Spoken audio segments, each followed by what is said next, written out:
سلامونه ملګرو، ستړي مشه په دې هیله چې روغ او جوړ به یاست. ملګرو، په دې ویډیو کې چې د حساب پې لارښود ویډیو دا څنګه کولای شو، په دې ویډیو کې دا ښودل کېږي چې څنګه کولای شو حساب پې ډاونلوډ کو، حساب پې وریفیکیشن وکړو او دارنګه د حساب پې سیستم په یا پروسه په مخ ویسو. لمړی راځو پلی سټور ته. پلی سټور کې دلته ورته حساب پې ډاونلوډوو.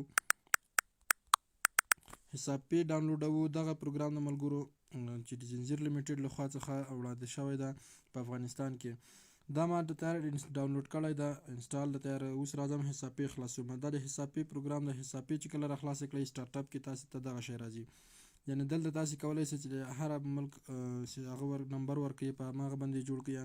په افغانستان لپاره زه اوس نمبر ورکوم.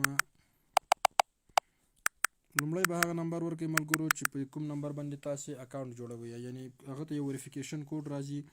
زه اوس دا نمبر ورکوم، ګیټ کوډ ویم او د ټیک مار علامه مې اوکې کړله چې مطلب زه ستاسې پالیسي منم. اوس ما ته ملګرو یو کوډ راځي دې نمبر ته چې را کوم ما نمبر ورکړ، شپږ عددي او ټي پي کوډ ورته وایي. کوډ راغی. کله مې چې کوډ داخل کړو ملګرو، له دې نه وروسته مهمه مرحله دغه ځای ده چې دا باید تاسو سکیپ نه کړئ. نو دلته تاسو نه ریفرل کوډ غواړي. زه هغه ریفرل کوډ ورکوم په کوم باندې چې چا ته زه دعوت کړی یم، یعنې زه خپل اکاونټ ریفرل کوډ ورکوم. دغه زما د اکاونټ ریفرل نمبر ده. ستاسو د اکاونټ ریفرل نمبر چې ده هغه به ستاسو د موبایل نمبر وي پرته له صفر نه. په کوم نمبر چې تاسو د اکاونټ جوړ کړ ستاسو ریفرل نمبر هم هماغه نمبر شو. پروسیډ وایم.